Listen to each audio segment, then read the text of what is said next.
You see millions of people out of work. You see a blood fight over decent health care for our citizens, and you see people struggling to hold on to their homes. If Woody Guthrie were alive today, he'd have a lot to write about high times on Wall Street and hard times on Main Street. Now, to join my two great guitar players, Steve Van Zandt and Nils Lofgren, I want to bring out one of the greatest guitar players in rock and roll and a great voice from Rage Against the Machine and the Night Watchman, Tom Morello. Come on.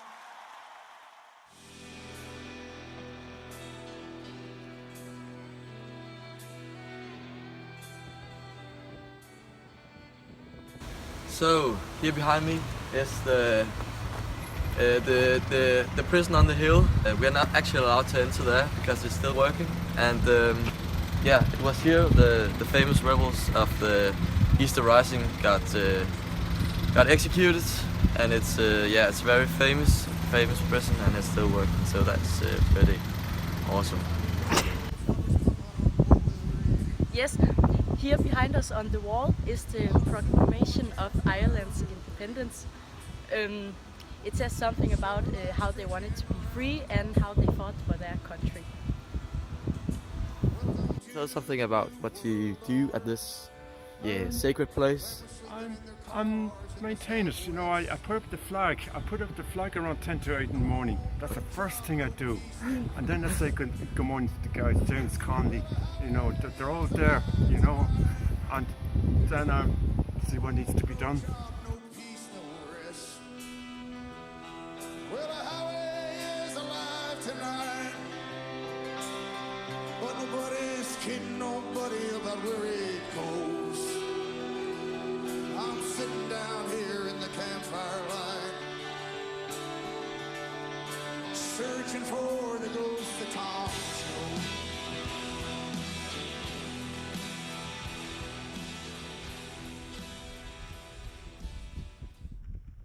It's so sacred, yes. It's why they fought for freedom in 1916. Although they failed, but they were the first, you know, to fight against the British apparent. John Kennedy, the American president, was here the 28th of June 1963, the Friday, and he came here with his sisters. If I'll bring you up, I'll show you where exactly where he was. It stood. Were you here at the time? I was 4. Whoa. Yeah, I was 4. Oh, that's incredible. In June, the 28th of June. Whoa. Yeah. Friday, 20 to 2 in the afternoon. Yeah. So that was a big thing that you came here. Huge. I mean, you got. It's somebody. Everybody loved him, you know. And he was tanned, 6'1". I think around 6'1". You know, and he was so. He really appreciated being here. You know, really felt being here. You know. Yeah. Whoa. And Sean Lemass was the president. That Taoiseach. He was also here? Yeah, he was also here. And Sean Keogh, he's the chief of staff of the Irish Army. He was here. And the cadets, the Irish cadets, 26 Irish cadets were on this side here. Yeah. Whoa. It's incredible to talk to you. It's because you are the one that keep this place going, and it's the sacred place of Ireland, and the symbol of independence.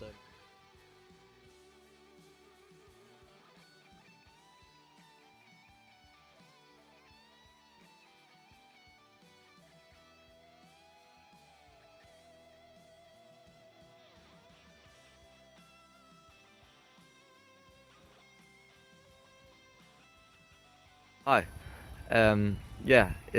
We stand here at the graveyard, the memorial place of these rebels from the Easter Rising. Yeah. Right. Can you tell us something very shortly about this place? Okay. These are more Danes, are they? Yeah. Yes, Yeah. You all look very Danish. Yeah. Do you know this is a Viking settlement? All these streets of all these houses, if you look at the names, Citric, Oxmantown, Harold, Iver, they're all Viking. This was a Viking settlement 1,000 years ago. And, when the Vikings came here, they settled in this area. So you've come home. But this is Arbour Hill Cemetery, which is the sort of national shrine, almost, for Irish independence. Yeah. I'm English. I've lived here 30 years, so it's not my national shrine because it's my countrymen that executed these people. The grave over there, the names of all of the leaders of the 1916 uprising who were executed are the names you will find on railway stations, schools, parks, very significant. But it was originally a British military cemetery.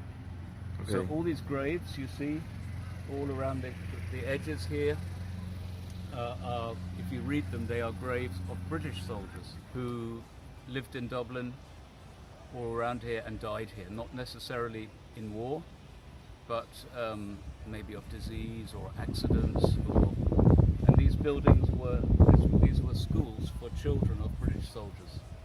Okay. So it's quite unusual that the national shrine for Irish independence is in a British cemetery, military cemetery. So this here is a prison, military prison. Now it is very small, 100 people, almost all sexual offenders. Also very unusual. This is here, right next to the Shrine of Irish Independence, the British military cemetery. Quite unusual. In a Viking settlement, exactly. Yeah. It's all a mixture. So I have lived here for almost 30 years, right next to the cemetery. So that's my roof there. Yeah. So I come here all the time with my dog Vera. Yeah. And what's your name? My name is Greg.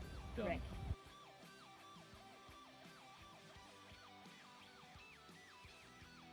I'm a documentary filmmaker. Oh, you are? You are? Oh, Jesus Christ.